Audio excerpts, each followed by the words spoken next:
যে কথা বোঝানোর জন্য এত দূর গেলাম, এই যে ক্যান্সারের জীবাণু দেহের মধ্যে থাকলে ধরা পড়ে না। আল্লাহ না করুন কেউ যদি ক্যান্সারের কারণে মারা যায়, কিয়ামতে আল্লাহ জিজ্ঞাসা করবে না কেন ক্যান্সারের কারণে মরলাম। ক্যান্সার রোগী যদি ঈমান নিয়ে মারা যায়, সে তো আশা করা যায় অবশ্যই জান্নাতে যাবে। কিন্তু ওই মুনাফিকের আলামত গুলো হলো এমন এক ভাইরাস, ওইটা যখন আমার আপনার চরিত্রের সাথে মিশে যায়, ওইগুলো যখন আমার আপনার জীবনের সাথে মিশে যায়, ক্যান্সার যেমন জীবন ধ্বংসের কারণ হয়ে দাঁড়ায়, ওই মুনাফিকের আলামত গুলো আমার আপনার ঈমান ধ্বংসের কারণ হয়ে দাঁড়ায়। ক্যান্সারের জীবাণু মিশে রক্তের সাথে, আর মুনাফিকের আলামত মিশে চরিত্রের সাথে। সেজন্য মুনাফিকের আলামত গুলো জানার দরকার, নিজের মধ্যে থাকলে ঈমান বাঁচানোর জন্য বাহিরও করার দরকার। আমাদের যদিও আলামত গুলো জানা আছে, এরপরেও আবার একটু আমরা আলোচনা করি। নবীজি হাদিসের মধ্যে জানায় দেন, এক নম্বর আলামত হলো ইদা হাদ্দাথা কাযাবা। মুনাফিকের এক নম্বর আলামত, মুনাফিক যখন কথা বলে, মিথ্যা কথা বলে। কিছু মানুষ আছে মোবাইলের কল্যাণে সত্য কথা আর কইতে মন যায় না, আছে না এরকম? মনে করেন একজন আসতেছে ঢাকা থেকে আসতেছে টুঙ্গিপাড়া এক্সপ্রেসে, আইসা নামবে পুলিশ লাইন।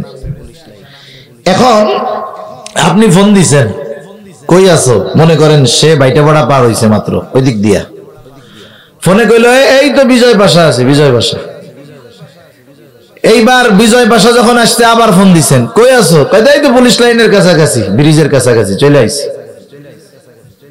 এখন মনে করেন আল্লাহ না করুক সে রোড অ্যাক্সিডেন্টে মরে গেল। বিজয় বাসা যদি অ্যাক্সিডেন্ট করে, পুলিশ লাইন আইসা তো আর মরবে না, মরবে তো ওই জায়গায়। এখন আপনিও জানতে পারছেন, বন্ধুরে দেখতে গেছেন, কিরে বন্ধুর গাড়িতে অ্যাক্সিডেন্ট হবে বিজয় বাসা, কিন্তু ও মরলো কেমনে পুলিশ লাইন? তার মানে মরার আগেও আমার সাথে মিথ্যা কথা কইয়া মরছে। এই মোবাইলের কারণে মিথ্যা কথাটা আমাদের মতো দাড়ি টুপিওয়ালা নামাজি মানুষ সব বইলা ফেলে, কোনো কিছু মনে করে না। মানে এটারে মিথ্যা মনেই করে না, মনে না কইরা বলে উনি যে মিথ্যা কথা বলতেছে তা না, উনি মনে করতেছে স্বাভাবিক কথা। কিন্তু বুঝতে হবে আমি যেই জায়গায় আছি ওই জায়গার কথাই বলতে হবে। কতজন গাড়ির মধ্যে দেখে কথা বলে, আছে গোপালগঞ্জ, কয় আছি, এই তো ঢাকা। এই যে চিন্তা করেন, এ তো একজন নামাজি মানুষ মনে করে না যে এটা মিথ্যা কথা, স্বাভাবিক ভাবে বলে।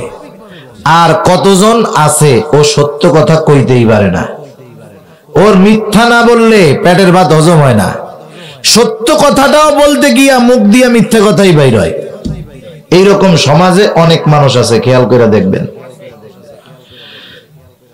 মিথ্যা হলো সকল গুনাহের মা, মিথ্যা সকল গুনাহের মা। এজন্য মিথ্যা কথা আমরা ছেড়ে দিব, কখনো মিথ্যা কথা বলবো না।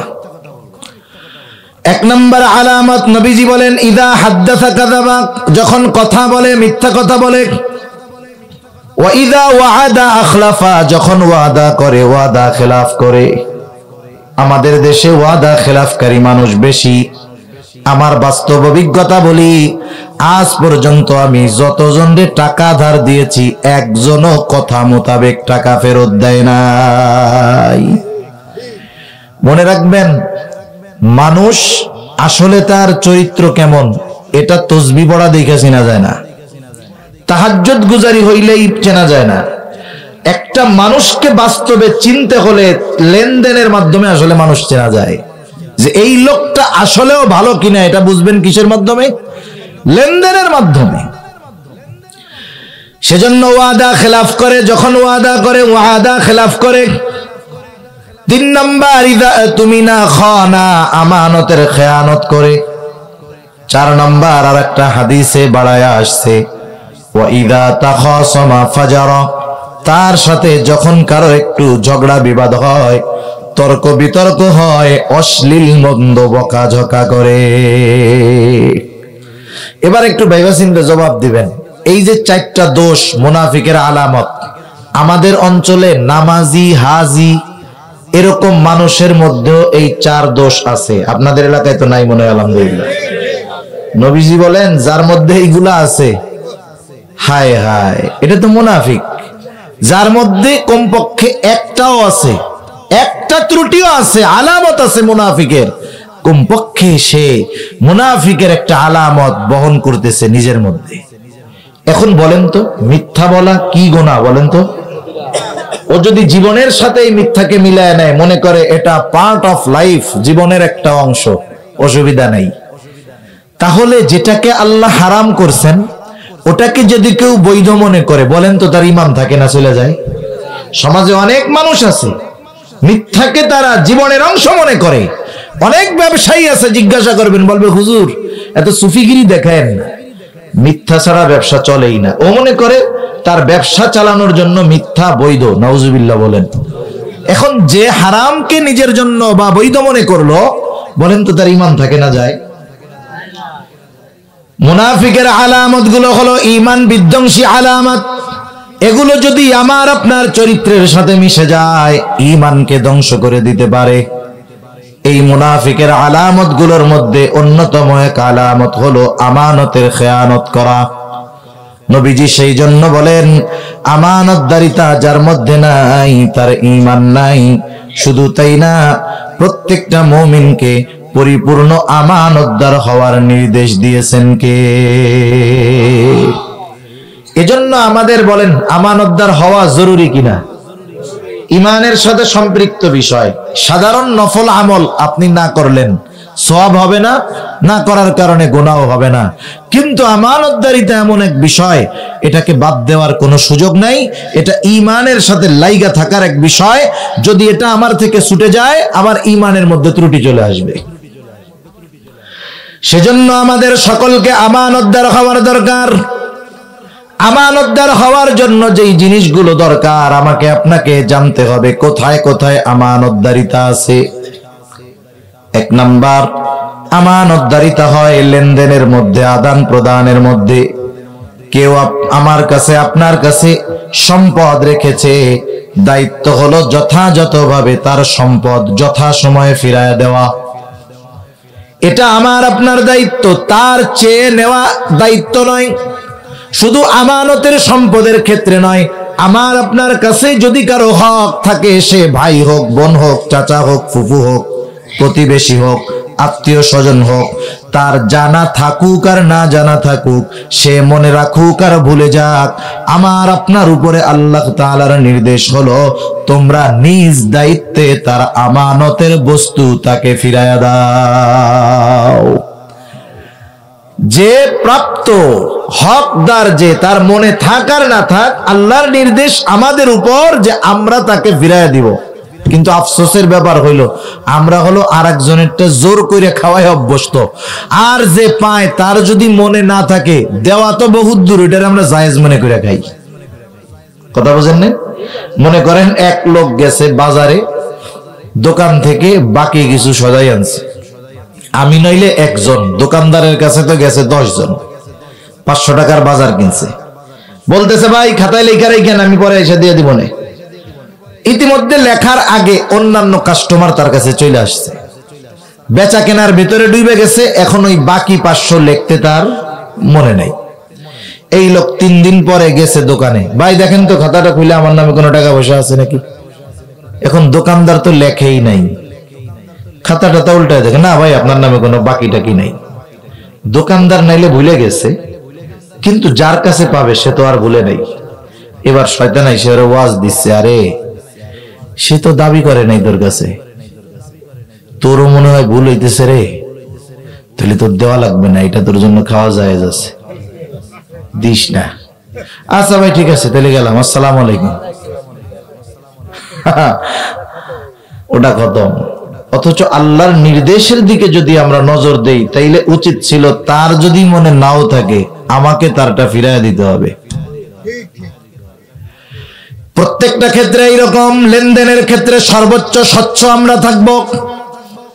অনেক সময় দেখেন অনেক মানুষ আছে জানে যে আমি আল কুপাইয়া আর একজনের জমির মধ্যে 3 হাত ঢুকে গেছি।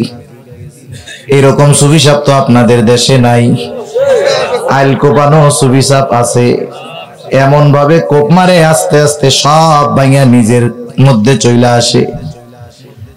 এক হাজী সাহেবের গল্প শুনছি। হাজী সাহেব একজন আইল কোবানোর জন্য কৃষক নিছে আর কি। এখন আইল কোবাইতেছে কোদালটারে তেসরা দিয়া এরকম। দূর কি শিখছিস? আইল কোবানো শিখো নাই, কোদাল দিয়ে ভিতরে কোপ মেরে মাটি নিচের থেকে নিয়ে আসে। এখন উপরে রাস্তা আছে, নিচে মাটি নাই, ঠিক আছে না? এখন মানুষ যখন ওই জায়গাতে হাঁটবে এমনিই তো ভাঙ্গা মাটি ওর জমির মধ্যে পড়বে, সুন্দর মতো জমির মালিক হয়ে গেল, বরকত হয়ে যাবে। এইরকম জেনে শুনে নিজে অনেক সম্পদ আমরা ভোগ করি, আবার অনেক সময় দেখবেন প্রতিবেশীর জমি আমার মধ্যে আছে, আমি জানি 20, 30, 40 বছর ধরে খাইতেছি, ছাড়তে আর মন চায় না। মনে রাখবেন এই সম্পদ গুলাও কিন্তু কিয়ামতের দিন কঠিন আকার ধারণ করবে। নবীজি বলেন, কেউ যদি কারো 1 বিঘত সম্পদ অন্যায় ভাবে দখল করে, কিয়ামতের দিন 7 তবক জমিন তার গলার সাথে পেঁচায়া দেওয়া হবে। আরে একটু দুনিয়া একটু কম খাইলাম, আখেরাতে বাইসা গেলাম। দুনিয়া একটু কম খাইলাম কিন্তু আখেরাতে তো বাঁচলাম। আবার দেখবেন কতজন এমন আছে অন্যায় ভাবে বোনদেরকে সম্পদ বঞ্চিত করে, আছে না এরকম? বাপ মারা যাওয়ার পরে বোনেরও যেমন বাবার সম্পদে হক আছে, ভাইয়েরও তেমন আছে। বাবা মারা গেছে, 2 বোন বিবাহ দিয়ে গেছে, ভাই একা সব খায়। 6 মাসে বছরে 1বার 2বার ভাগনা ভাগ্নিরা আসে, খুশি, সুন্দর মতো কাঁঠাল দুধ আম খাওয়ায়া বাড়িতে পাঠায়া দেয়। 15 বছর খাইছে আরামে। 15 বছর পর 2 বোন এসে যখন ভাইয়ের থেকে নিজেদের হকটা ফেরত চায়, কোনো ভাই দেখা যাবে না খুশি মনে বোনের সম্পদটা তাকে ফিরায়া দেয়। কেউ দেয় না। কি বলে? বলে সম্পদ তো নিবা না, সম্পর্কটা শেষ করে গেলা। আগে আসলে যাইতে চাইলে যাইতে দিত না, আর এখন ঘরে ঢোকার আগে জিজ্ঞাসা করে যাবা কোন সময়? সব তো নিয়েই গেছো, যাবা কোন সময়?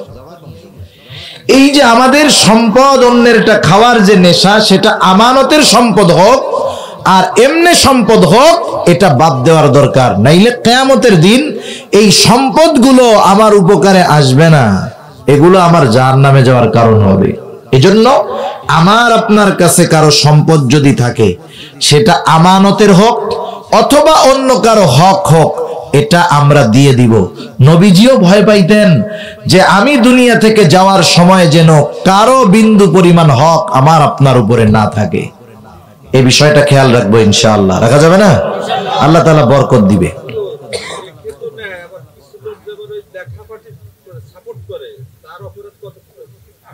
অপরাধের সাপোর্ট যে দিবে সেও তো অপরাধের সাহায্যকারী হিসাবেই বিবেচিত হবে।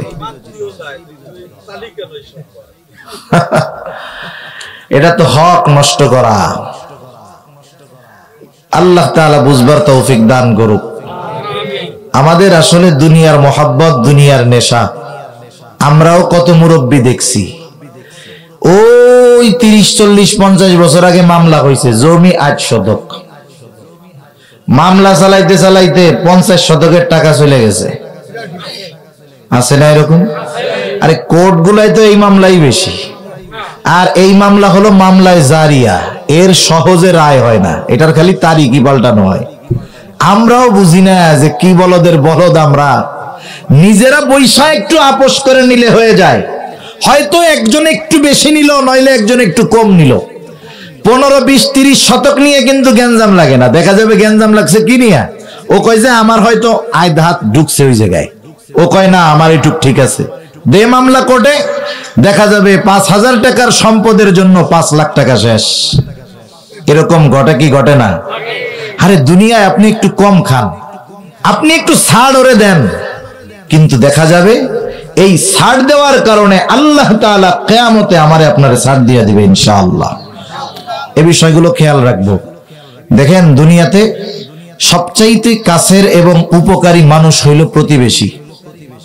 আল্লাহ রাসূল সাল্লাল্লাহু আলাইহি ওয়াসাল্লাম প্রতিবেশীর হকের ব্যাপারে বলতেছেন, জিবরাইল আমাকে এসে প্রতিবেশীর হকের ব্যাপারে এতটা গুরুত্ব দিচ্ছিল যে আমি এক সময় মনে করছি প্রতিবেশীরে ওয়ারিশ বানায় দেওয়া হবে। অথচ আমাদের গ্রাম অঞ্চলে বেশিরভাগ জায়গায় সবচাইতে বড় দুশ্মন হইল প্রতিবেশী। একটার সাথে একটা বনে না, একজন আর একজনের চেহারা দেখতে পারে না। অথচ অনেকে গর্ব করে বলে আমার সিনেমার কেডা, আমার ভাই এতগুলো অফিসার, আমার আত্মীয় স্বজন বড় বড় চাকরি করে, ঢাকা শহরে থাকে।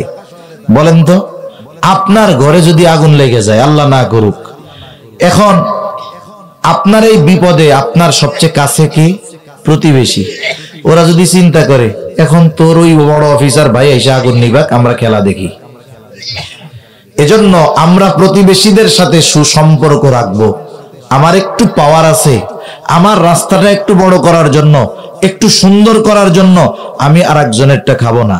আরেকজনের জমি নাই চলার জন্য আমি তার রাস্তাটা বন্ধ করে দিব না। খবরদার, নবীজি এই ব্যাপারে খুব সতর্ক করেছেন, কারো চলার রাস্তা আমরা বন্ধ করব না। যদি এটা করি, আল্লাহ না করুন, আল্লাহ আমার জান্নাতের রাস্তাটাকে বন্ধ করে দিবে। অনেক মানুষ এরকম আছে, সে কি করে? প্রতিবেশীর চলার জায়গা নাই, রাস্তা নাই, চলতে দেয় না। এমন ভালো মানুষ তো আপনাদের এদিকে নাই মনে হয়। একটু চিন্তা করেন। ও তাহলে রোগীর ওষুধ অনুযায়ী, রোগ অনুযায়ী কাজ হচ্ছে, তাই না? আহা, একটু চিন্তা করে দেখেন কি হবে আল্লাহ যদি আমার জান্নাতের রাস্তা বন্ধ করে দেয়। একটা ভালো প্রতিবেশীর কত দাম জানেন? আমি তো যা বলতে চাইছিলাম ওয়াজ চলে যাচ্ছে আর একদিকে। একটা ভালো প্রতিবেশীর কেমন দাম, ঘটনা আমার মনে আসলো তাই বলি। একজন উত্তম প্রতিবেশী হলো সৌভাগ্যের প্রতীক। আর ধনীরা বিপদে পড়লে জীবনেও ধনীরা দৌড়ায় আসে না, আগে গরিবরা আসে, মনে রাখবেন। আর আমরা গরিবদের উপরে জুলুম করি বেশি, ওদের জমি ওদের সম্পদ আমরা অন্যায়ভাবে দখল দেই বেশি। ঢাকা শহরে একদিন একটা ভিডিও দেখতেছি, একজন দেখাইতেছে আর কি, একটা গাড়িতে ইঞ্জিনে আগুন লেগে গেছে, এটা মনে হয় গত বছর। গাড়ির ইঞ্জিনে আগুন লাগছে, রোডে হাজার হাজার গাড়ি চলতেছে, একটা গাড়িওয়ালাও দাঁড়ায় নাই। ওই লোকটা গাড়ি দাঁড়া করাইছে, পাশের থেকে ওই ভিক্ষুক মিক্ষুক ছোটখাটো ওই যে বস্তির পোলাপান, ওরা কোন জায়গার থেকে পানি পুনি আইনা ওইটা মাইরা গাড়ির ইঞ্জিন নিভাইছে। এখন বলেন তো, এই যে দৃশ্যটা আমরা যে মোবাইলে দেখতে পারলাম, তার মানে কোন আল্লাহর বান্দা ভিডিও করছিল, তাই না? সে কিন্তু ভিডিও করছে ঠিক, কিন্তু বিপদে পড়া লোকের সাহায্যে আগায় আসে নাই। আগায় আসছে ওই রাস্তার ছেলেটা, আগায় আসছে গরিব মানুষটা। এজন্য খেয়াল করে দেখবেন, যখন আমি আপনি বিপদে পড়ি, অসুস্থ হই, তখন আমার ওই গরিব প্রতিবেশী, অসহায় দরিদ্র লোকটাই আমার সাহায্যে, আপনার সাহায্যে আগে আগায় আসে। এজন্য কোটিপতি প্রতিবেশী সৌভাগ্যের প্রতীক না, উত্তম প্রতিবেশী হলো সৌভাগ্যের প্রতীক। এক হিন্দু লোক জমি বিক্রয় করবে, আব্দুল্লাহ ইবনে মুবারক রহমাতুল্লাহ আলাইহির সময়ের ঘটনা। এক অমুসলিম জমি বিক্রয় করবে, জমি বিক্রি করার প্রচার প্রচারণা বিজ্ঞাপন দিছে। আপনাদের এলাকার কোন জায়গার জমির কেমন দাম আপনারা জানেন না? জানেন তো। এখন মনে করেন যেই জমির দাম বাজারে চলতেছে ৮০,০০০, ৯০,০০০, সর্বোচ্চ ১ লাখ হইতে পারে। ওই জমির দাম যদি ২ লাখ শতক চায়, কি বলবেন? হে মিয়া, ১৯-২০ হইতে পারে। একবারে তুমি ২ গুণ দাম চাইবা, এটা কি মামার বাড়ির আবদার পাইছো নাকি? ওই লোক জমির বিক্রির দাম চাইছে ওই জমির দামের ২ গুণ। কয় গুণ? ২ গুণ। মানুষেরা এবার এসে জিজ্ঞাসা করে, কি ব্যাপার মিয়া, তুমি এই জমি বিক্রয় করবা, জমির দাম কেন ২ গুণ চাও?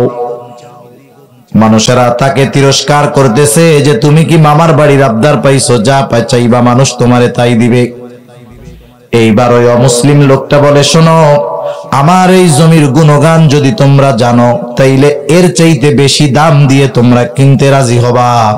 বলে, কি তোমার জমির ফজিলত এইটা কও।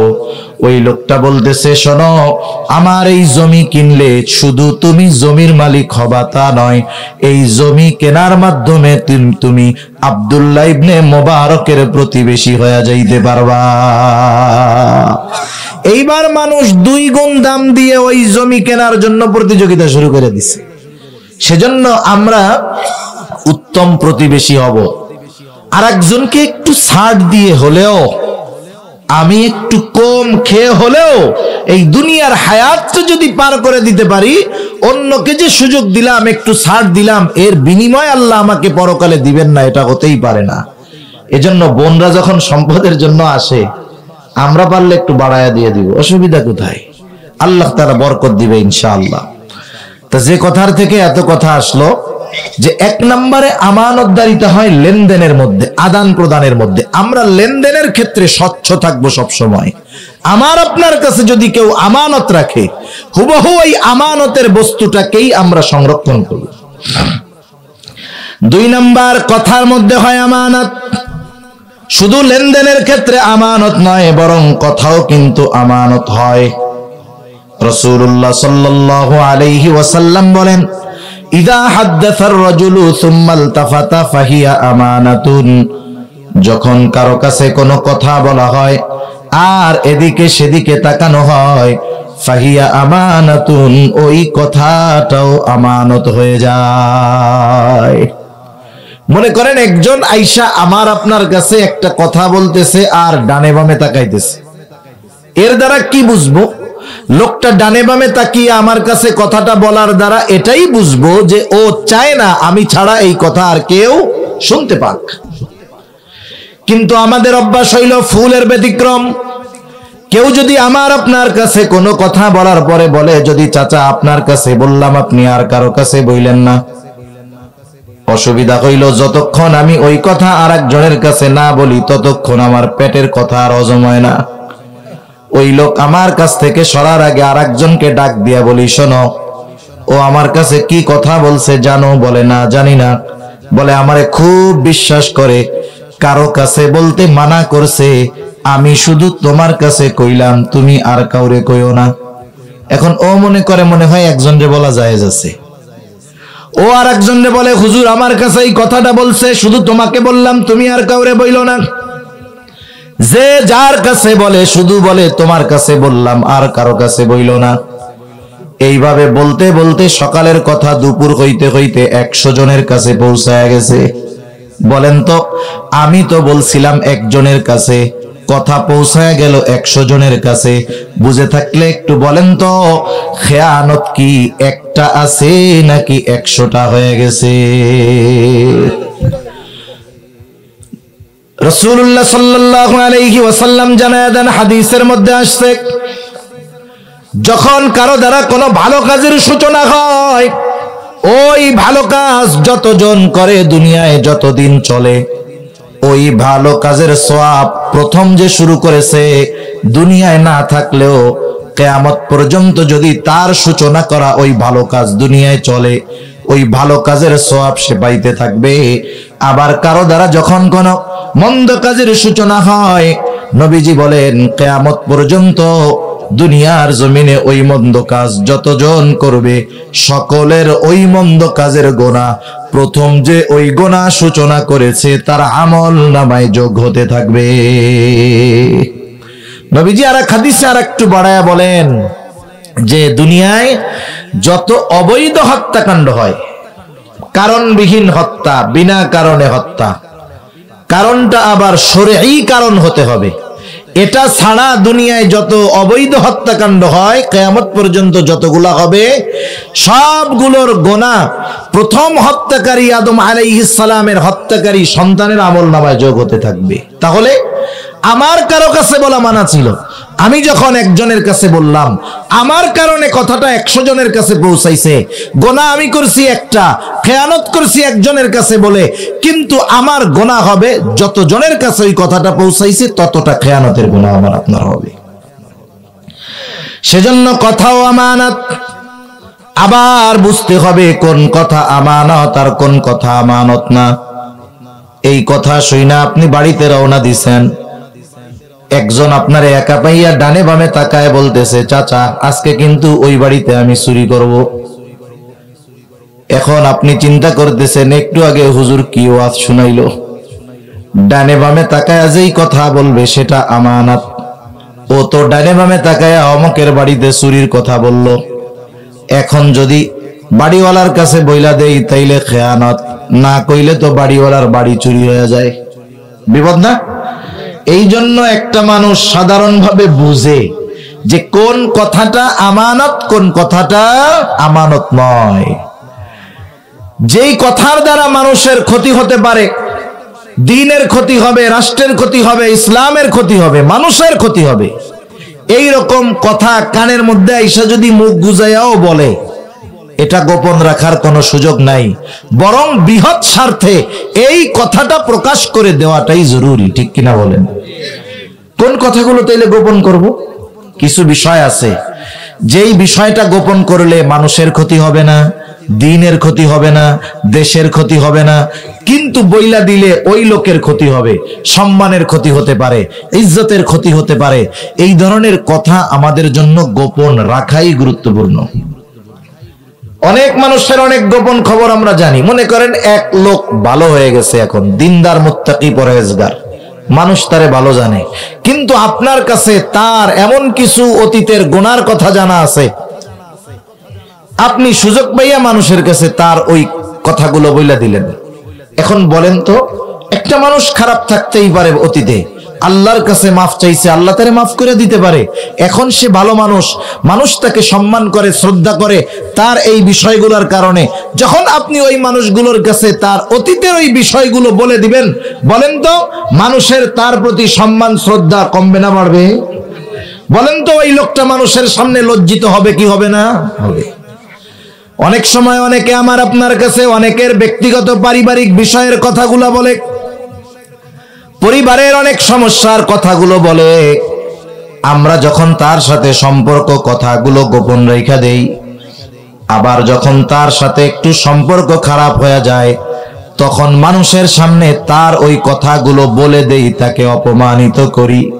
মনে রাখতে হবে, ওই লোকের ওই কথাগুলো, বিষয়গুলো আমার আপনার কাছে আমানত।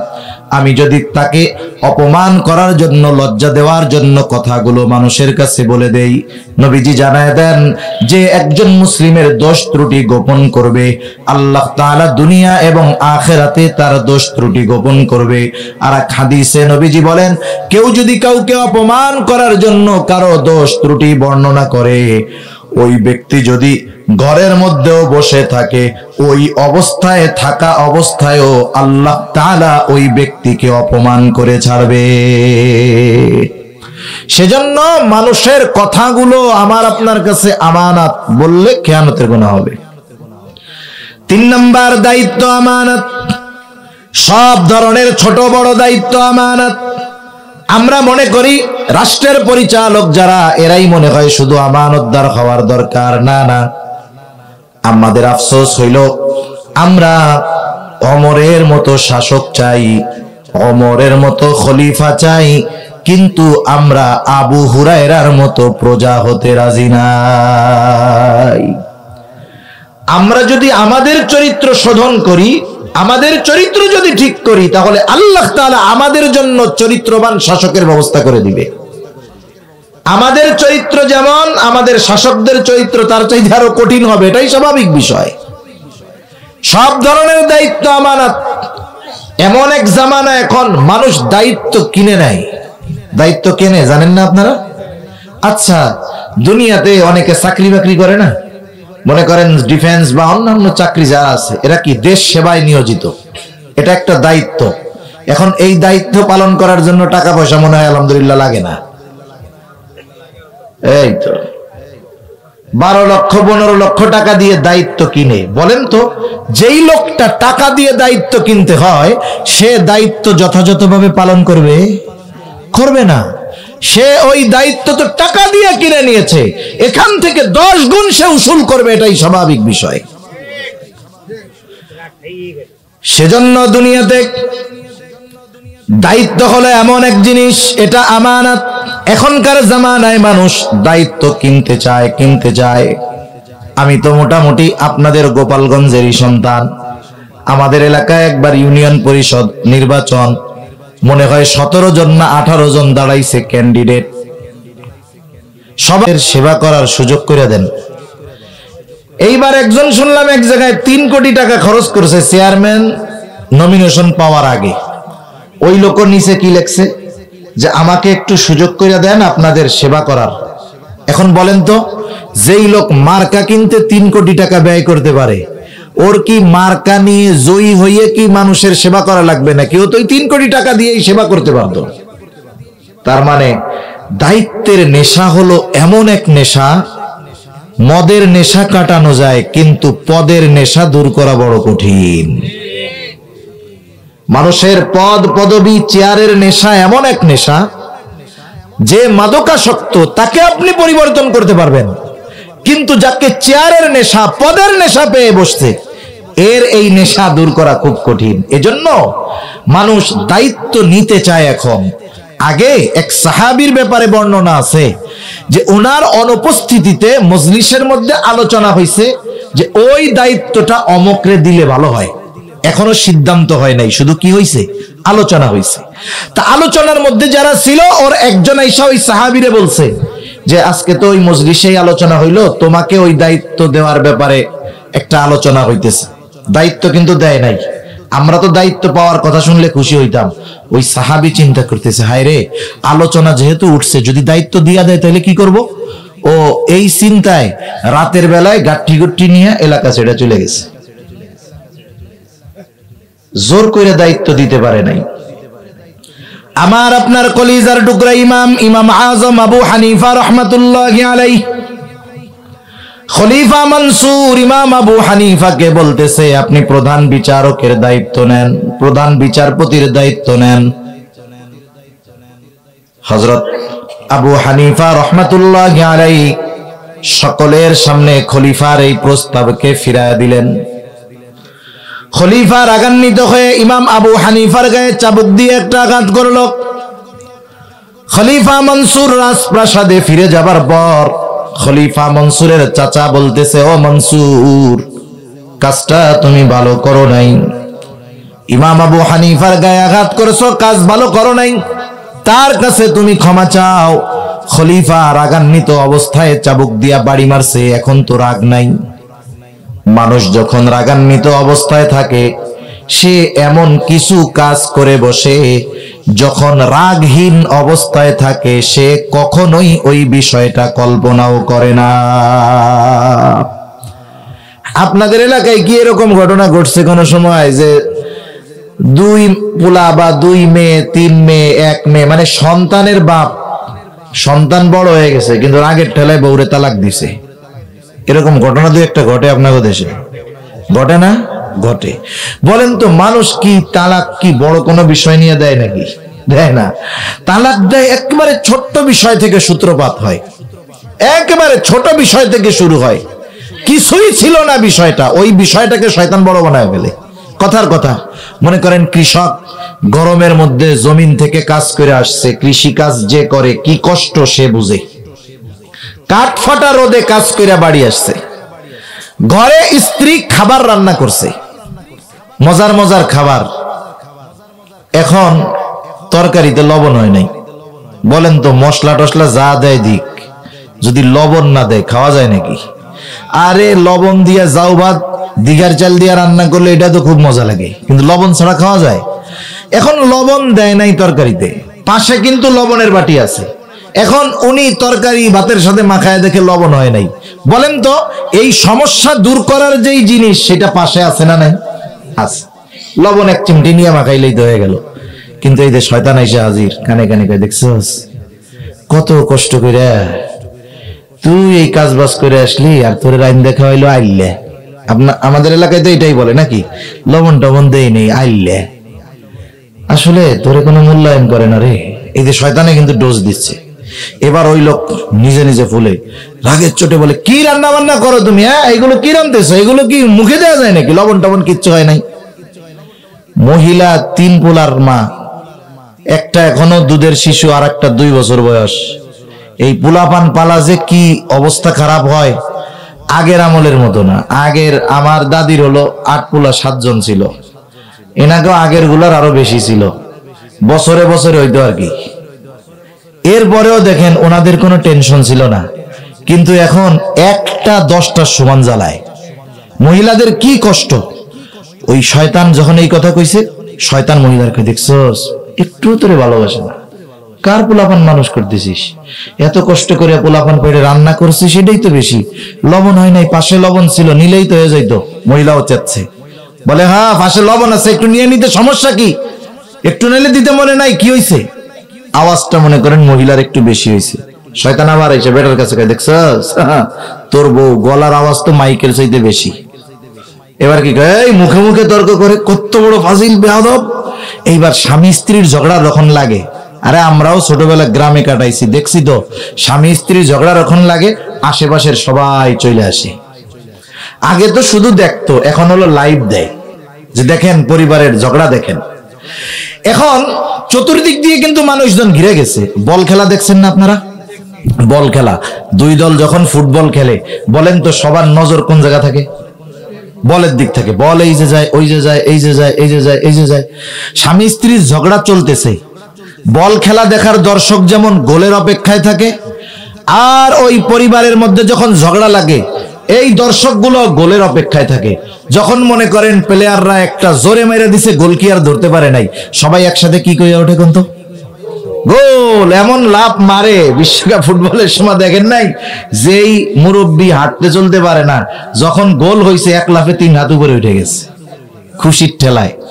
এখন স্বামী স্ত্রীর ঝগড়া চলতেছে, চারিদিক দিয়ে সবাই দেখতেছে, এরাও গোলের অপেক্ষায়। ওরা কখন লাফায় ওঠে? যখন ওই মুরব্বী রাগের ঠেলায় বউরে কয়, তোর 14 কুষ্টি ধরে দিয়ে দিলাম, যা। এবার পাশের থেকে সবাই কয়, আরে কি করলেন আপনি, কি করলেন আপনি? এখন বলেন তো, এই গোল না দেখার অপেক্ষা কইরা মহিলারা যদি মহিলাটারে নিয়ে দূরে সরে যাইতো, আর পুরুষরা যদি পুরুষটারে নিয়ে দূরে সরে যাইতো, অন্যদিক কথা ঘুরাইয়া দিত, দুইজন দুইজনের সামনে যদি সাময়িক অনুপস্থিত থাকতো, একটু পরে রাগটা হয়তো কইমা যাইতো, ঠিক কিনা বলেন? কিন্তু আমরা কোন মানুষ জানেন? আমরা হলো ওই তালাক দেওয়ার দৃশ্য দেখার অপেক্ষায় থাকি চুপ কইরা। যখন দিয়া দিছে, এখন কয়, আরে ভাই কি করলেন, এই পোলাপান পালবে কেডা? আপনার এই গেদা গেদা দুইটা আছে, অন্য রেখে যদি বিয়া শাদী কইরা আনেন, এত পিটায় সাইজ করে ফেলবে। এবার শয়তান কিন্তু চলে গেছে, এক মিশন শেষ। এইবার হুজুরের কাছে যায়, কি হয়েছে? কই হুজুর কাজ শেষ। কি হয়েছে? বউ তালাক দিছি। দিয়ে দিছি। কয়টা দিছো? ও সময় কি ঠিক থাকে? 14 গোষ্ঠী ধরে দিছি। এখন বলে হুজুর কি করা যায়? বলে তোমার তো আর নাই, সব শেষ, এখন মাসালা ভিন্ন, তার সাথে দেখাও করা যাবে না, কথাও বলা যাবে না, থাকা তো বহুত দূরের কথা। এখন কি বলে যে হুজুর রাগে চোটে দিছি হুজুর। তাইলে কি মোহাব্বত করে কি কেউ বউরও ছাড়ে নাকি? রাগের চোটেই তো তালাক দেয়। এখান থেকে আমরা একটা জিনিস শিখবো, কি শিক্ষণীয়? যে জীবনে কোনো সিদ্ধান্ত রাগ মাথায় নিব না। জীবনে কোনো সিদ্ধান্ত রাগ মাথায় নিব না। সেটা পারিবারিক দ্বন্দ্ব হোক, সামাজিক দ্বন্দ্ব হোক, রাষ্ট্রীয় দ্বন্দ্ব হোক, সন্তান সন্তানের মধ্যে হোক, স্বামী স্ত্রীর মধ্যে হোক, প্রতিবেশীর সাথে হোক, কোন সিদ্ধান্ত আমরা রাগ মাথায় নিব না। কারণ ওই টাইমে শয়তান উস্কায়া দেয় এমন একটা সিদ্ধান্ত, হয়তো এই রাগ মাথায় নিয়ে বসবো আমরা, যেটা গোটা জীবন আমার আপনার ক্ষতির কারণ হয়ে দাঁড়াবে। তা ওই মনসুর, খলিফা মনসুর রাগ অবস্থায় বাড়ি মারছে, এখন তো রাগ নাই, চিন্তা করছে কাজটা ভুল হয়ে গেছে, পাঠায়া দিছে ওনার লোকরে যে যাও ইমাম আবু হানিফার কাছে আমার জন্য ক্ষমা চাইবা, সাথে সাথে 1 থলে স্বর্ণ মুদ্রা দিয়ে দিছে, বলবা উনি যদি আমারে মাফ করে এটা হাদিয়া হিসাবে গ্রহণ করতে বলবা, এটা যদি হাদিয়া নেয় তাইলে আমি বিশ্বাস করব উনি আমারে মাফ করছে, নাইলে মাফ করে নাই।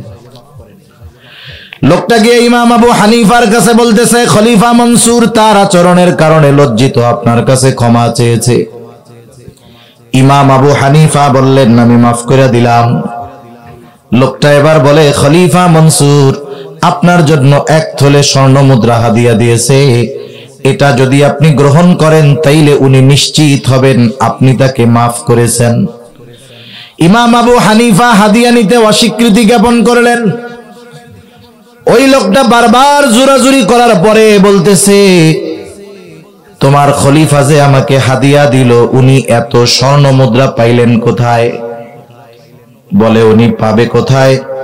উনি এটা কোষাগার থেকে দিয়েছে, উনি রাজকোষ থেকে দিয়েছে, বাইতুল মাল থেকে দিয়েছে। ইমাম আবু হানিফা বললেন, শোনো, খলিফার জন্য নির্ধারিত একটা ভাতা ছিল, আমাদের দেশের একেবারে মেম্বার থেকে নিয়ে রাষ্ট্রপতি পর্যন্ত একটা ভাতা আছে না নাই? খলিফা যারা ছিল এদেরও একটা মাসিক ভাতা থাকতো।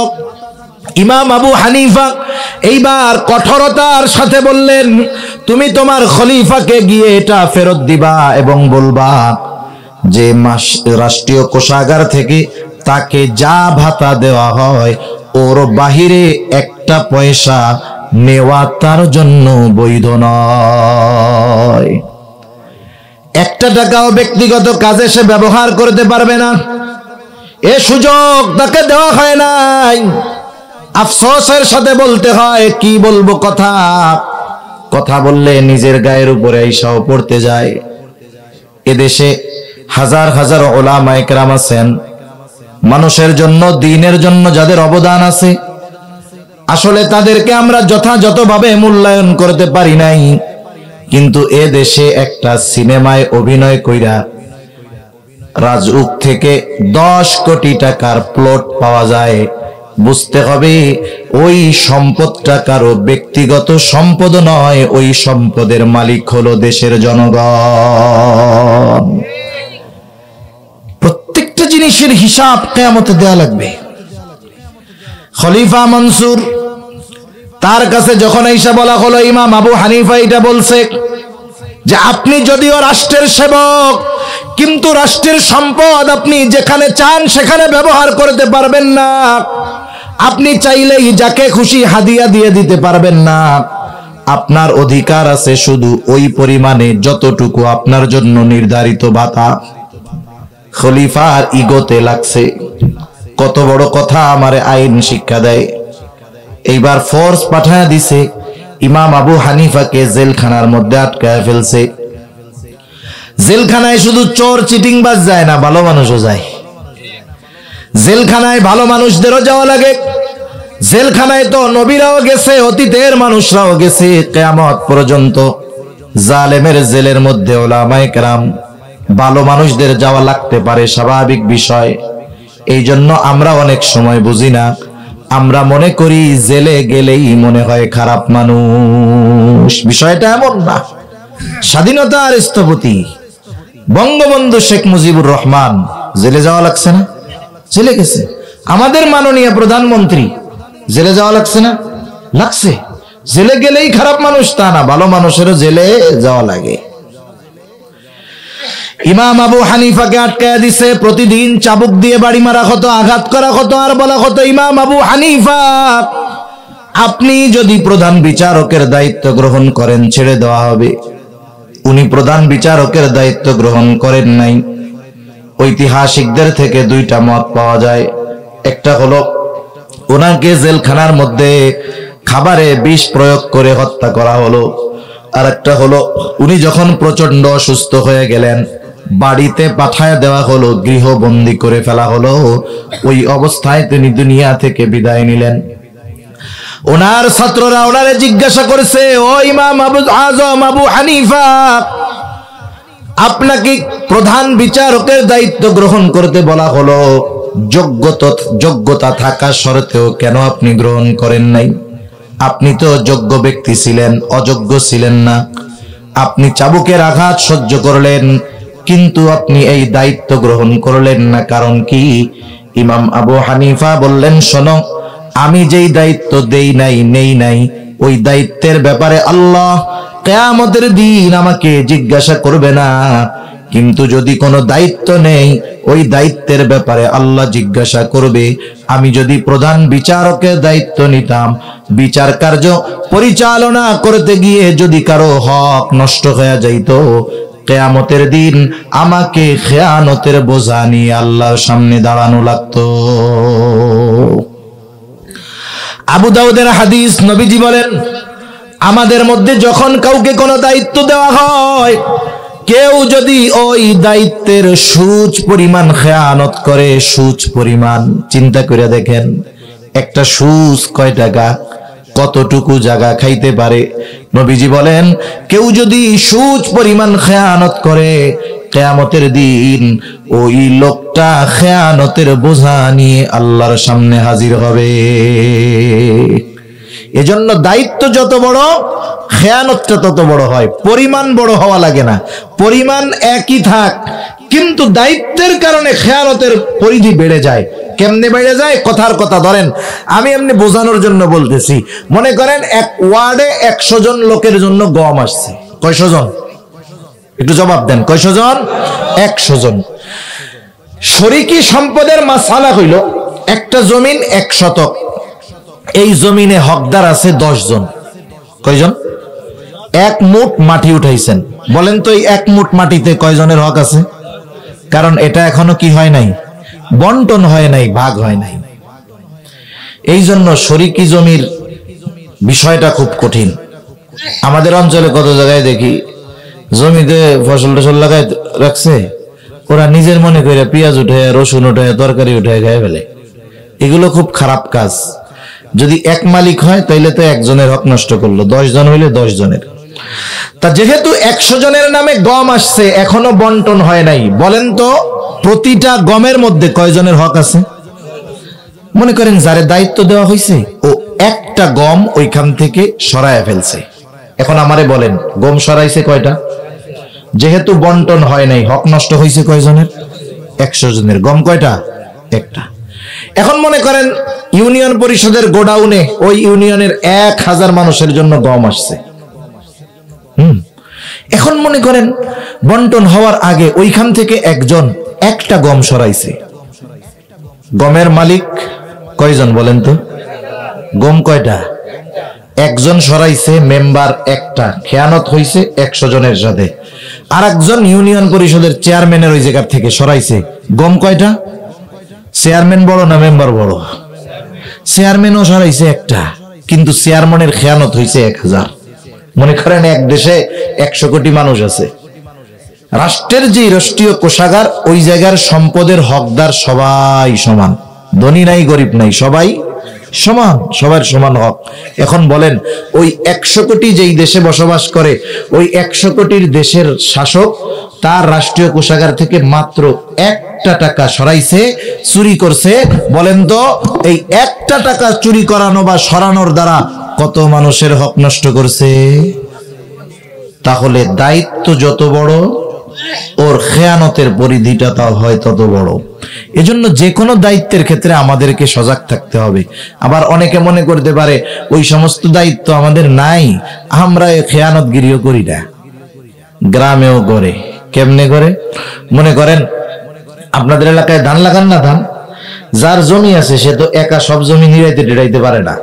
এখন জমিতে ধান লাগায় রাইখা আসলেই 3 মাস পরে গেলেই ধান পাওয়া যাবে না। 3 মাস যত্ন না নিলে 3 মাস পরে গিয়ে ধান না, সব ঘাস পাওয়া যাবে। এখন ধানে একটু বড় হচ্ছে, এখন নিড়ানি দেওয়ার দরকার, নিড়ানি দিতে হবে। একজন কৃষক যে ভালো নিড়াইতে পারে, আপনি আপনার জমিতে নিড়ানি দেওয়ার জন্য আপনার ইমাম সাহেবরে বলবেন না যে ইমাম সাহেব হুজুর আপনার হলো মাসে বেতন 6000, ডেলি 200, আমরা তো এক কিষেনি 500-600 টাকা, তাও সকালের থেকে দুপুর পর্যন্ত। এক কাজ করেন, আপনি আজকে জোহরের আগ পর্যন্ত আমার জমিনটা নিড়ায় দেন, 500 টাকা আপনারে দিবনি। আপনি কি ইমাম সাহেবরে এই কথা বলবেন? আপনি জানেন যে জাইলার কাম কুষ্টা কাটা না, ওনার কাজ এইটা না। আপনি তো আপনার জমিনে কাজে দিবেন তাকে যার কাজের ব্যাপারে জানা আছে, যার প্রতি আপনার বিশ্বাস আছে, ঠিক না? আপনি এখন জমিন দেখায় দিয়ে আসছেন যে এই যে 3 শতক জমি বা 2 শতক জমি তুমি সুন্দর মতো দুপুর পর্যন্ত নিড়াইয়া আমার কাছ থেকে বিকেলবেলা বাজারে এসে টাকা নিয়ে যাবা। এখন ও নিড়ানি শুরু করছে, আর ওর যোগ্যতা ও সকাল থেকে দুপুর পর্যন্ত 2 শতক নিড়াইয়া ফেলতে পারবে। আপনি তো জমি দেখায় চলে গেছেন, এখন ও জমি নিড়ানো শুরু করছে, আর শয়তান ওর কাছে আসছে, এসে কইতেছে দেখ কাকা কিন্তু তোরে খুব বিশ্বাস করে না, তুই যা বলবি কাকা তাই মানবে। ভালো কথা।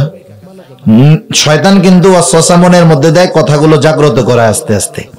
এখন বলতেছে তোর তো আগামীকাল কোনো কাম কাজ নাই। বলে হ্যাঁ, তাহলে এই কাজটা আজকে শেষ করার দরকার নাই, ইচ্ছা করে ঢিল দিয়া দিয়া অর্ধেক কর, কাকারে গিয়ে বলবি, কাকা তোর কথা বিশ্বাস করবে। এইবারও সুন্দর মতো অর্ধেক কাজ করে বিকাল বেলা চাচার সাথে দেখা করতে গেছে। চাচা কিছু বলার আগেই চাচার উপরে একটু গরম ভাব নিয়ে বলে, ওরে কাকা কি জমি নিতে যে আমারে কাজ দিয়ে আসলেন, আপনার এই উপরের ঘাস আপনি দেখছেন, নিচের শিকড় একটা এইরকম লম্বা। আরে আমি এই জন্য 1 শতক হইছে, অন্য কেউ হইলে 8 শতক পরিষ্কার করতে পারতো না। চাচা খুশি হবে না? যে অন্য কেউরে দিলে তো 4 কিষান লাগতো, ওরে দিলে 2 কিষান, কয় আলহামদুলিল্লাহ বাপ, বাকিটাও কালকে শেষ করে দিও। আর আপনি মনে মনে চিন্তা করতেছেন, যাক 2 দিনের কাম বাগায় নিলাম। এই লোকটাও তো মনে মনে বলে, নিজে নিজে চিন্তা করে যে কিষান দিয়ে খাই, হালাল টাকা। কিন্তু বলেন তো, এটা কি দায়িত্বের খেয়ানত নয়? এখন তো বেকু মেশিন দিয়ে মাটি কাটে, আগের মাটি কাটা দেখছেন? ওরা যে কেন মাটি কাটতে যাইতো আমি বুঝি না, কোদাল পিছনে যাইতো আর সামনে আসে না। 10 কোদাল 9 মারতে মারতেই বিড়ি খাওয়ার টাইম, একটু পরেই দুপুরের টাইম, আজান দিলেই কাম শেষ। কি ফাঁকি যেই মানুষগুলো দিছে, আমার আফসোস লাগে এই মানুষগুলোর জন্য, যে এরা পরিশ্রম করেছে ঠিক, কিন্তু পরিশ্রমের পরেও এদের উপার্জন 100% হালাল হয় নাই। এগুলো আমাদের গ্রামের সমস্যা। এগুলো যদি আমরা করি তাহলে নিঃসন্দেহে খেয়ানতকারীদের তালিকায় আমার আপনার নাম চলে যাবে। এজন্য যেই দায়িত্ব আমাকে দেওয়া হবে, যেই দায়িত্বটা আমি নিব, এটা যথাযথভাবে পালন করব ইনশাআল্লাহ। করা যাবে না? তাহলে 3 নাম্বার আমানতদারিতা হয় দায়িত্বের মধ্যে। 4 নাম্বার শরীয়তের সকল বিধিবিধান আমানত। ইন্না আরাদনাল আমানাতা আলাস সামাওয়াতি ওয়াল আরদি ওয়াল জিবাল ফাআবাইনা আন ইয়াহমিলনাহা ওয়া আশফাকনা মিনহা ওয়া হামালাহাল ইনসান। আল্লাহ তাআলা বলেন, আমি এই আমানত আসমানের কাছে, জমিনের কাছে, পর্বতের কাছে পেশ করলাম। তারা এই আমানত বহন করতে অস্বীকৃতি জ্ঞাপন করলো। ওয়া হামালাহাল ইনসান, মানুষ এই আমানত বহন করলো। কি সেই আমানত? কোন মুফাসসির বলেন সেই আমানত হলো কোরআন, কোন মুফাসসির বলেন সেই আমানত হলো শরীয়তের সকল বিধিবিধান। এক কথায় একই কথা, শরীয়তের সকল বিধিবিধান এটা আমাদের উপরে আমানত। আল্লাহ তাআলা যত আদেশ করেছেন সব আমানত, যত নিষেধ করেছেন সব আমানত। আদেশ কি? নামাজ পড়তে হবে, আদেশটা কার? এখন কেউ যদি নামাজ না পড়ে, বলেন তো নামাজ না পড়ার একটা গুনাহ আছে না নাই? একজন যখন নামাজ পড়ে না, 1 নম্বরে সে আল্লাহর আদেশ অমান্য করে, এর দ্বারা সে আল্লাহর আমানতের খেয়ানতকারী হিসাবে সাব্যস্ত হয়। 2 নাম্বার, নামাজটা না পড়ার যেই গুনাহ, সেই গুনাহ তার আমলনামায় যোগ হয়ে যায়। আবার নিষেধ, হারাম খায়ও না, কাউরে বকা দিও না, মিথ্যা কথা বইল না। কেউ যদি এই নিষেধ অমান্য করে, এটা ছিল আমানত, খেয়ানতের গুনাহ হয়। 2 নাম্বার, আদেশ অমান্য কইরা যেই গুনাহটা করে ওইটার একটা পাপ, যেই কাজটা করে সেটার একটা গুনাহ তার আমলনামায় লেখা হয়। এই জন্য আল্লাহর যত আদেশ নিষেধ আছে সেগুলো আমানত। 5 নাম্বার, আমার আপনার জানমাল, এটাও আল্লাহর পক্ষ থেকে আমার আপনার কাছে আমানত। যদিও আল্লাহ তাআলা জানমাল ব্যবহারের অনুমতি দিয়েছেন, তবে এমন কোন জায়গায় জানমাল ব্যবহার করা যাবে না যাতে নাফরমানি হয়, যাতে আমার ক্ষতি হয়, যাতে মানুষের ক্ষতি হয়। মাঝে মধ্যে আমানতের, আল্লাহর দেওয়া আমানতের টাকা দিয়ে বিড়ি সিগারেট কিনে খাওয়া যাবে? যাবে?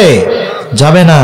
1 নাম্বার অপচয়, 2 নাম্বার জানটাও তো আমানত, ওইটা খাওয়ার দ্বারা ক্ষতি হবে, তাহলে মালেরও খেয়ানত হবে, জানেরও খেয়ানত হবে। এগুলো আমরা বাদ দিব, এগুলো করা যাবে না। টাকা পয়সা দিয়ে সুদে লাগানো যাবে মাঝে মধ্যে, কি কন? আল্লাহর টাকা সুদে লাগাই একটু বাড়াইলাম, এ কাম করা যাবে? গ্রামে ঘরে ঘরে সুদ পৌঁছায় গেছে, বেটা গোছাইতে বেটিরা সুদের কারবারি করে বেশি।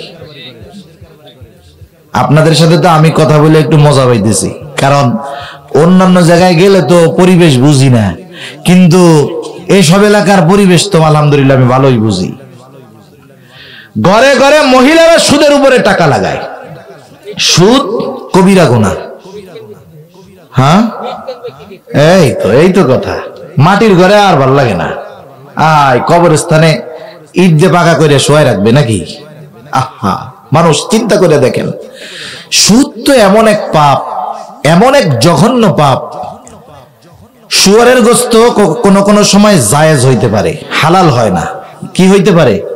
জায়েজ হইতে পারে। মদ হালাল হবে না কখনো, কারণ আল্লাহ যেটা হারাম করেছে সেটা কখনো কি হয় না? হালাল হয় না। কিন্তু কিছু হারাম আছে যেটা কিছু কিছু সময় জায়েজ হয়ে যায়।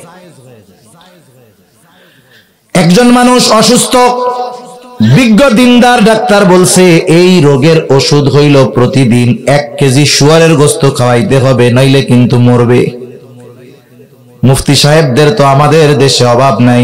বিজ্ঞ উলামায়ে কেরাম আছেন, আপনাদের এলাকার কৃতি সন্তান আছে আব্দুল্লাহ মাহমুদ, খুব ভালো জায়গা থেকে ইফতা পড়েছে, মুফতি হয়েছে, একজন যোগ্য মানুষ, বয়সে তরুণ হলেও কিন্তু যোগ্য আলেম। জিজ্ঞাসা করেন মুফতি সাহেবদের কাছে, কাউকে যদি কোনো দিনদার ডাক্তার বলে এনার মরণ ব্যাধি, দৈনিক 1 কেজি শুয়ারের গোশত খাওয়াইতে হবে, ওষুধ হিসাবে এটা তার জন্য খাওয়া জায়েজ। আপনি এমন জায়গায় সফরে গেছেন, হালাল খাবার কোনো কিছু নাই, হালাল পানীয় নাই, হালাল খাবার নাই, যা আছে হারাম, খাইতে হবে বিয়ার মদ পানির বদলে, নাইলে গলা ফাইটা কলিজার ছাতি ফাইটা মরবেন, না খাইয়া মরবেন। জীবন বাঁচানোর জন্য যতটুকু খাওয়া লাগবে ততটুকু জায়েজ। এখন বলেন তো, দুনিয়ার কোন রোগ হইলে ডাক্তার প্রেসক্রিপশনের মধ্যে লেখা দিবে অমুক এলাকার অমুকের এই রোগ তো হইছে, ওনারে যদি বাঁচাইতে হয় তাইলে মাসে মাসে সুদ খাওয়াইতে হবে। এইরকম 2-4টা রোগ এই দেশ না, গোটা দুনিয়ায় হওয়ার কোনো সুযোগ নাই। তাহলে দেখেন কিছু হারাম জায়েজ হয়ে যায় কারণে। যেমন দেখেন কেমনে হয়, কিছু হারাম হালাল হয়। এটা কেমনে হয়, হালাল কেমনে হয় এটা বলি।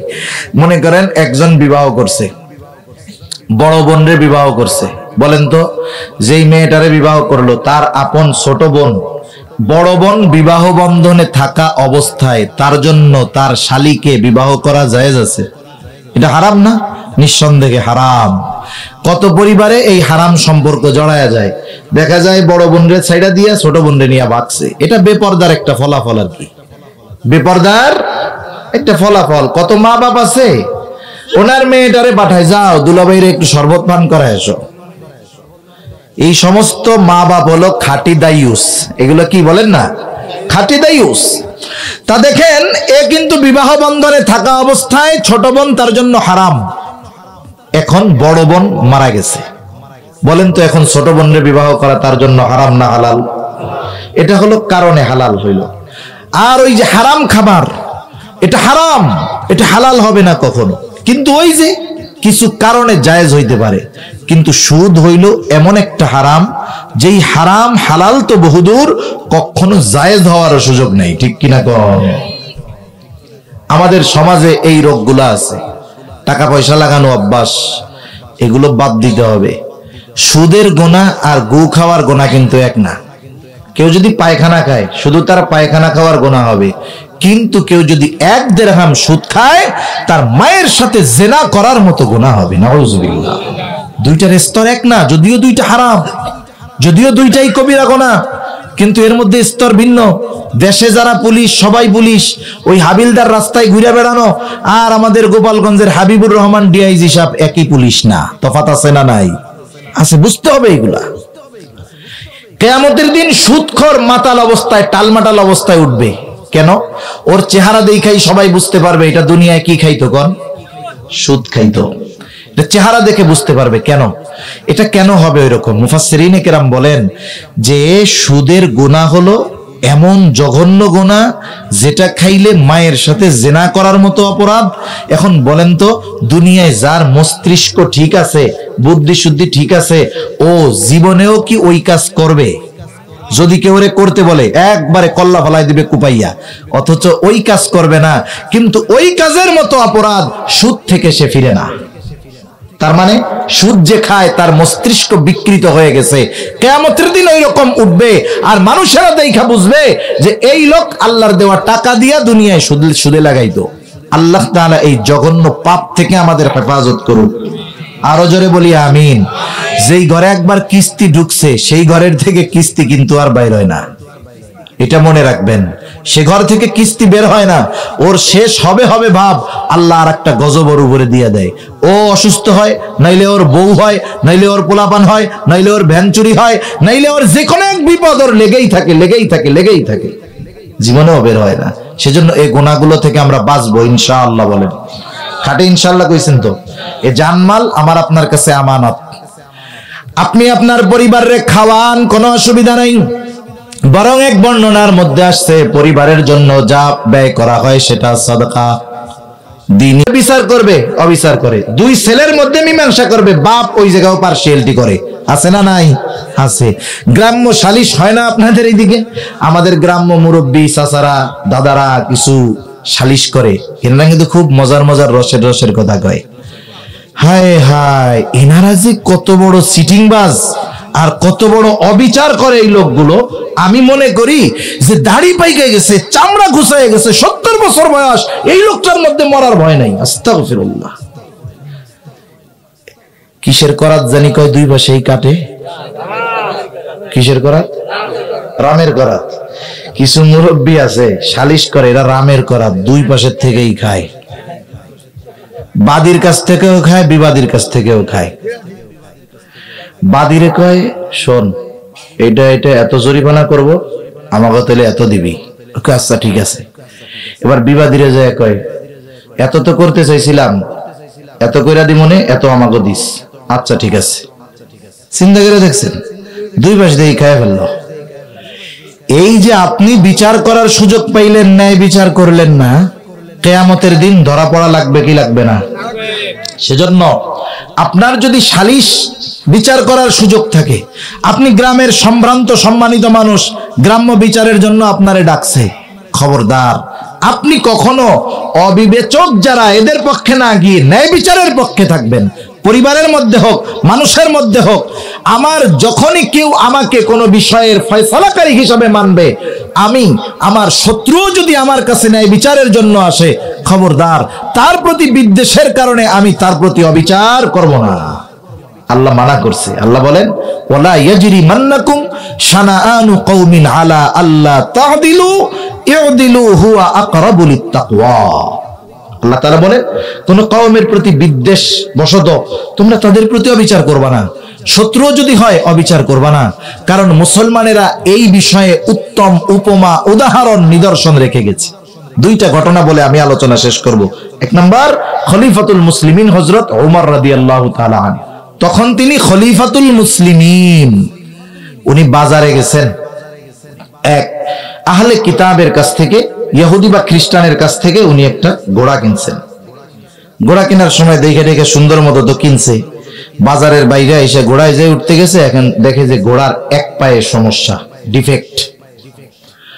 খলিফাতুল মুসলিমিন ঘোড়া নিয়ে আবার ফেরত আসছে ইহুদির কাছে, এসে বলতেছে, তুমি আমারে খারাপ ঘোড়া দিছো। ইহুদি বলে, না, আমি আপনাকে ভালো ঘোড়া দিছি। দুইজনের মধ্যে তর্কাতর্কি লেগে গেছে। খলিফাতুল মুসলিমিন তার সাথে তর্ক করতেছে একজন ইহুদি। একটু চিন্তা কইরা দেখেন, আমাদের দেশে যদি একটু হেডামওয়ালা হয়, হেডাম বুঝেন তো? হেডাম এমন এক শব্দ যার মধ্যে অনেক কিছু আছে। যদি একটু প্রভাবশালী হয়, পাতি নেতাও যদি হয়, তার চাইতে ছোট কেউ যদি ন্যায়ভাবে তার সাথে কোনো বিতর্ক করে, সে কিন্তু তার পাওয়ারটা প্রদর্শন করে। কত বড় সাহস, আমি অমুক ভাইয়ের লোক, আমার উপরে জোর করে কথা বলে না, এরকম চিনো আমার একটা কলার টান দিয়ে ছিড়াই ফেলায়। অথচ একজন অমুসলিম সে তর্ক করতেছে কার সাথে? খলিফাতুল মুসলিমিনের সাথে। গোটা পৃথিবীর স্থলভাগের 3 ভাগের 1 ভাগ যার আঙ্গুলের ইশারায় চলে, তার সাথে তর্ক করতেছে। হযরত ওমর রাদিয়াল্লাহু তাআলা আনহু তাকে প্রস্তাব দিলেন, বললেন, ঠিক আছে, তোমার আর আমার মধ্যে এই বিষয়ের সুরাহা করে দিবে, এই জন্য তৃতীয় আরেকজনকে ডাকো। ইহুদি নিজের ধর্মের কাউকে ডাকে নাই, ডাকছে সুরাইহকে। সুরাইহ বলতেছে, খলিফাতুল মুসলিমিন উনি আমার আপনার মাঝে সমস্যাকে সমাধান করে দিবে। এইবার সুরাইহ সুন্দরভাবে দুইজনের কথা একেবারে যথাযথভাবে শুনলেন। বিচারকের জন্য কিছু আদব আছে, কিছু করণীয় বিষয়গুলোর মধ্যে একটা হলো বাদী বিবাদী উভয়ের কথা সমগুরুত্ব সহকারে কথাগুলো শুনতে হবে। আমাদের যদি বাদী পাওয়ারফুল হয়, তাহলে বিবাদীর কোনো কথাই বিচারক শুনে না। আবার যদি বিবাদী পাওয়ারফুল হয়, বাদী যে মামলা দিছে না, এর কোনো কথাই গোনায় ধরে না, বরং ওরে কয়, তুই বাইসা আসোস, আলহামদুলিল্লাহ, মামলাটা উঠাই ফেলা। আছে না নাই? কিন্তু বিচারকের জন্য ইনসাফ হলো, করণীয় হলো বাদী বিবাদী যে হয় হোক, দুজনেরই কথা সমগুরুত্ব সহকারে শুনতে হবে। উনি দুইজনের কথা শুনছে, শোনার পরে বলতেছে, খলিফাতুল মুসলিমিন আপনি কি চান, আপনার চাওয়াটা কি এটা বলেন। বলে আমি তার এই ঘোড়াটা ফেরত দিতে চাই। সে ফেরত নিতে চায় না, সে খারাপ ঘোড়া দিচ্ছে। এইবার সুরাই প্রশ্ন করে দিছে, খলিফাতুল মুসলিমিন আপনি যখন ঘোড়াটা তার কাছে কিনছেন কেমন ছিল? বলে তখন তো ভালো ছিল, আমি বাজার থেকে বাহির হইছি, এরপরে সমস্যাটা দেখা দিয়েছে। এইবার সুরাই বলতিছে, খলিফাতুল মুসলিমিন ও আপনার ঘোড়া ফেরত নিতে বাধ্য, তবে শর্ত হলো আপনি যেমনটা কিনেছেন তার কাছে তেমনটাই ফেরত দিতে হবে। বিচারের রায় গেছে ইহুদির পক্ষে। কার পক্ষে? খলিফাতুল মুসলিমিন। পাওয়ার কি কম নাকি? বিচারকরা কইতে পারতেন না, এই মিয়া কি বিচার করলা? বিচারক তো তেল মারতে গিয়া কইতে পারতো, খলিফা আপনি ঠিক বলছেন, আপনি ঠিকই বলছেন। বাংলাদেশ না গোটা দুনিয়ায় হইলে তাই হইতো। এখন কি হইল? হযরত ওমর রাদিয়াল্লাহু তাআলা একটু চুপ হয়ে গেছেন। একটু পরেই তিনি পরক্ষণেই বলতেছেন, হ্যাঁ এটাই ন্যায় বিচার। কি বললেন উনি? হ্যাঁ এটাই ন্যায় বিচার। আমাদের দেশের বিচারকরা যদি ন্যায় বিচার করে, বলেন তো পুরস্কার না তিরস্কার? আমেরিকা। তো ভালোই তাইলে। খলিফাতুল মুসলিমিন তখন সুরাইগরে বলতেছে, তুমি আজকেই চলে যাও, কুফায় চলে যাও, কুফার প্রধান বিচারকের আসন খালি। খলিফাতুল মুসলিমিন শিল সাপ্পর দিয়া পাঠায়া দিলেন যে আজকে থেকে আমি এই সুরাইহকে কুফার প্রধান বিচারক হিসাবে নিয়োগ দিয়ে দিলাম। সুবহানাল্লাহ। দুইটা বিষয় খেয়াল করে দেখেন, একটা হলো ন্যায় বিচার করার ইচ্ছা, আর একটা হলো ন্যায় বিচার মানার ইচ্ছা। আমাদের দুর্ভাগ্য এই দুইটার একটাও আমাদের মধ্যে নাই। বিচারকরাও ন্যায় বিচার করে না, আমরাও ন্যায় বিচার মানি না। তাইলে এ দুনিয়ায় সুবিচার, ইনসাফ, ন্যায় পরায়ণতা কিভাবে থাকবে? বরং ন্যায় বিচারের কথা যারা বলবে এদেরকেও অবস্থা আমরা অনেক সময় পারলে টাইট করে দিই, ঠিক কিনা বলেন? কাজী সুরাই ওই যে কুফার প্রধান বিচারক হইছেন, আমির মুয়াবিয়া রাদিয়াল্লাহু তাআলা আনহুর সময় পর্যন্ত নিষ্ঠার সাথে এই দায়িত্ব উনি পালন করে গেছেন। এবার একটা হাদিস থেকে শোনায় আমি আলোচনা শেষ করে দিব। নবীজির কাছে এক মহিলার চুরির বিচার আসছে। কুরাইশ বংশের তিনটা শাখা। কয়টা শাখা? একটা হলো হাশেমি, একটা হলো মখজুম, আর একটা হলো উমাইয়া। জিবরাইল আলাইহিস সালাম বলেন, আমি গোটা দুনিয়া পূর্ব পশ্চিম ভ্রমণ করার পরে কুরাইশ বংশের হাশেমি গোত্রের মতো সম্মানিত বংশ আর গোত্র দুনিয়ার কোথাও পাই নাই। এই কুরাইশ বংশের হাশেমি গোত্রে জন্ম নিয়েছেন আমার আপনার নবী মুহাম্মদুর রাসূলুল্লাহ সাল্লাল্লাহু আলাইহি ওয়াসাল্লাম। এই কুরাইশ বংশের একটা শাখা হলো মখজুম গোত্র। যেই মহিলা চুরি করছে মখজুম গোত্রের মহিলা, নবীজির বংশ, কুরাইশ বংশের লোক, তবে তার শাখাটা হলো মখজুম গোত্র। নবীজি হুজরার ভিতর সাহাবায়ে কেরাম পেরেশান হয়ে গেছে যে কুরাইশ বংশের মহিলার যদি চুরির অপরাধে হাত কাটা হয়, অন্যরা খুব কথা বলবে, মজা করবে, তিরস্কার করবে। এখান থেকেও একটা বিষয় শিক্ষণীয়, আমাদের এলাকাগুলায় বংশ আছে, আপনাদের এলাকায় কি কি আছে? বংশ আছে না? মোল্লা, মুন্সি, কি কি আছে আপনাদের এদিকে? শিকদার। কথার কথা, মনে করেন কোন ব্যক্তির অপরাধ তার বংশ, আত্মীয় স্বজন, বাপ মা কারো উপরে বর্তাবে না, যে অপরাধ করছে সেই অপরাধী।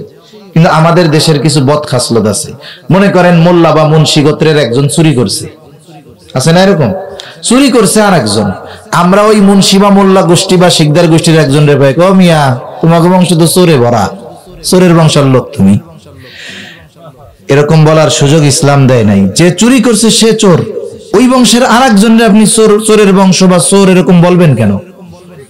এই বিষয়গুলো আমরা খেয়াল রাখবো। এগুলো আমাদের গ্রামে বেশি হয়। একজনের কথা বলতেছে যে অমুক তো খুব ভালো মানুষ, এই আরে কইও না, ও তো চোরার বংশের লোক। অত ভালো হইলে কি হবে? ও তো কিসের বংশের লোক?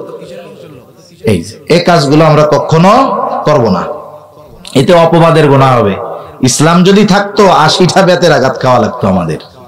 80টা বেতের পিটানি এই কথার কারণে দেওয়া হইতো, কারণ ব্যক্তির অপরাধ আমরা পুরো একটা গোত্রের উপরে দিয়ে দিয়েছি।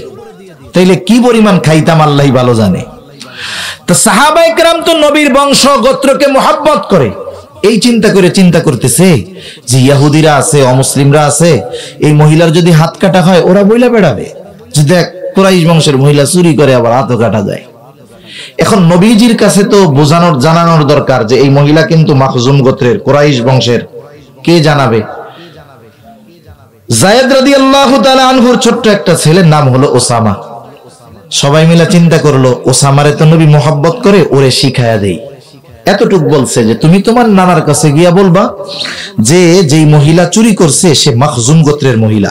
ছোট মানুষ যা শিখায়া দিছে নবীজির কাছে গিয়া তাই বলছে। ছোট মানুষ কখনো মিথ্যা কথা বলে না। আমরা কিন্তু আমাদের ছোটদের মিথ্যা কথা শিখাই।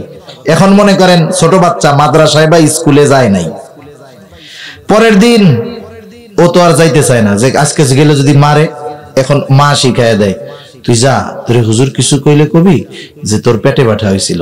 আচ্ছা ঠিক আছে, আসলে কি ওর পেটে ব্যথা ছিল নাকি? ও এখন গেছে হুজুরের কাছে, হুজুর বলছে কি ব্যাপার কালকে আসো নাই কেন? বলে হুজুর আমার পেটে ব্যথা হয়েছিল। হুজুরও চালাক, তোমার যে পেটে ব্যথা কে কইছে? আমার মা কইছে আমার পেটে ব্যথা। এই যে ছোট বাচ্চা, আমরা এদেরকে মিথ্যা কথা শিখাই দেই। মনে রাখবেন, বাচ্চারা যে খারাপ হয় এটা ওদের কারণে না, আমাদের আচার আচরণের কারণে। আপনি বিড়ি সিগারেট খান, আপনার পোলাপান মানে বাপ মা যেটা করে এমনি বাচ্চারা ওইটারে ভালো মনে করে। আপনি বিড়ি সিগারেট খান, বিড়ি খান, দেখবেন আপনার ছেলে চিন্তা করবে ও এটা তো ফজিলতের কাজ।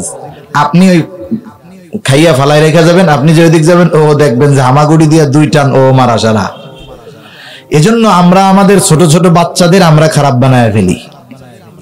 তো ছোট মানুষ যা শিখায় দিছে হুবহু নবীজির কাছে গিয়ে বলছে নানা মহিলার হাত কাটবে, মাখজুম গোত্রের মহিলা। নবীজি বুঝতে পারছে যে ছোট বাচ্চা এই কথা বলে নাই, নিশ্চয়ই তাকে কেউ কথা শিখায় দিছে।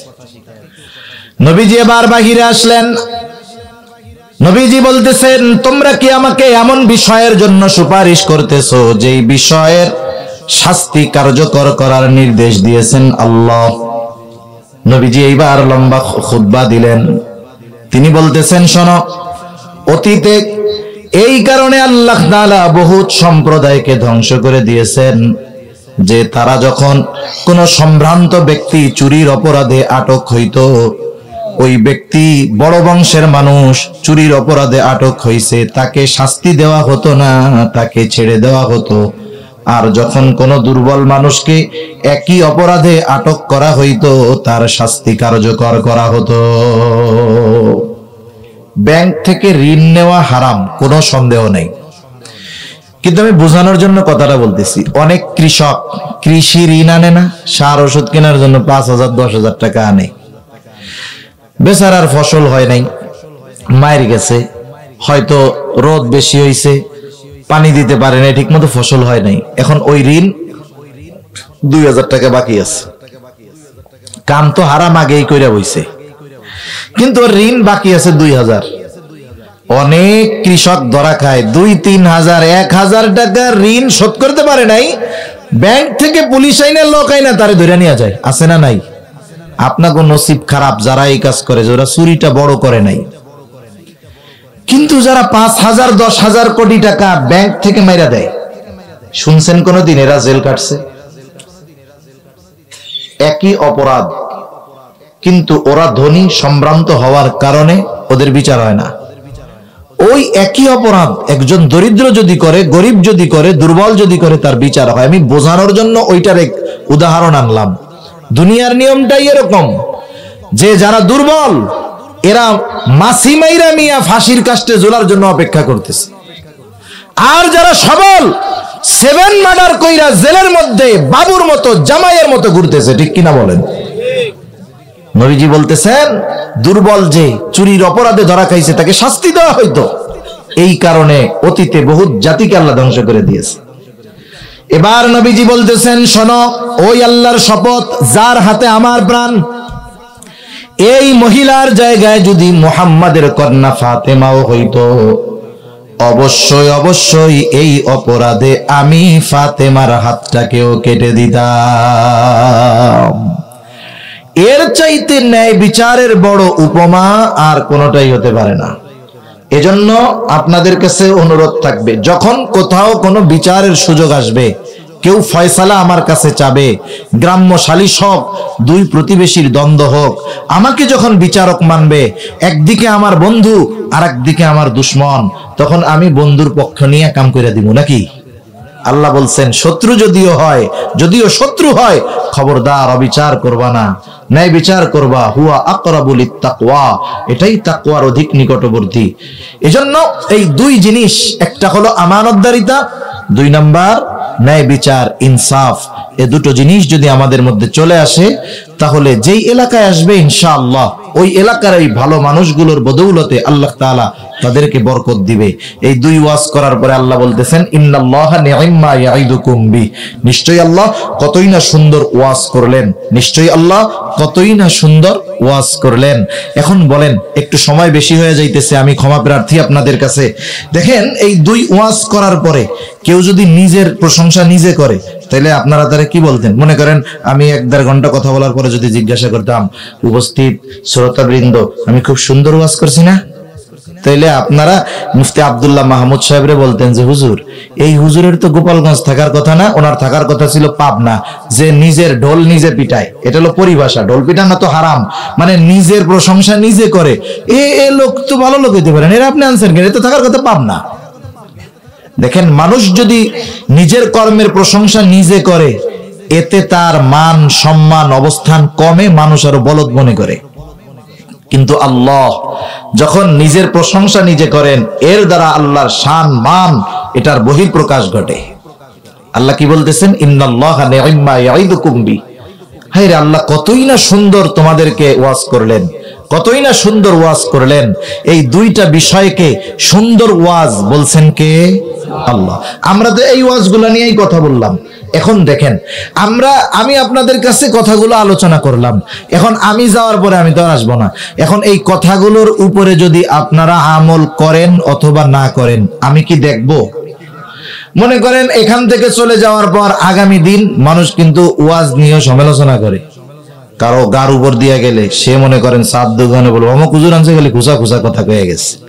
এখন এই ওয়াজ শোনার পরে আপনারা কি আলোচনা সমালোচনা করেন, আপনারা করলে করবেন, কিন্তু আমি কি শুনবো? বলেন তো, এই ওয়াজ শোনার পরে আপনারা আমল যদি করেন অথবা না করেন, আল্লাহ কি দেখবে? যদি এটা নিয়ে কোনো আলোচনা সমালোচনা করেন, আল্লাহ কি শুনবে? কেমন যেন এই কথাটাই আল্লাহ বলতেছেন, ও আমার বান্দারা, এত সুন্দর ওয়াজ আমি আল্লাহ করলাম, এই সুন্দর ওয়াজের ব্যাপারে তোমরা কি বলা বলি করো আর আমল করো কি করো না, আমি আল্লাহ দেখি। কেন দেখি? ইন্নাল্লাহা কানা সামিআম বাসীরা, নিশ্চয়ই আল্লাহ তাআলা হলেন সর্বশ্রোতা সর্বদ্রষ্টা, তিনি সব কিছু শুনেন, সব কিছু দেখেন। এজন্য আমরা আল্লাহ তাআলার কাছে সাহায্য চাইব, নিজেরাও সর্বোচ্চ চেষ্টা করব পরিপূর্ণ আমানতদার ও ইনসাফগার হওয়ার। আল্লাহ সুবহানাহু ওয়া তাআলা আমাদের সকলকে পরিপূর্ণ আমানতদার এবং ন্যায়পরায়ণ হওয়ার তৌফিক দান করুন। সকলে বলি আমিন। ওয়া আখিরু দাওয়ানা আনিল হামদুলিল্লাহি রাব্বিল আলামিন। কি কামটা করলাম?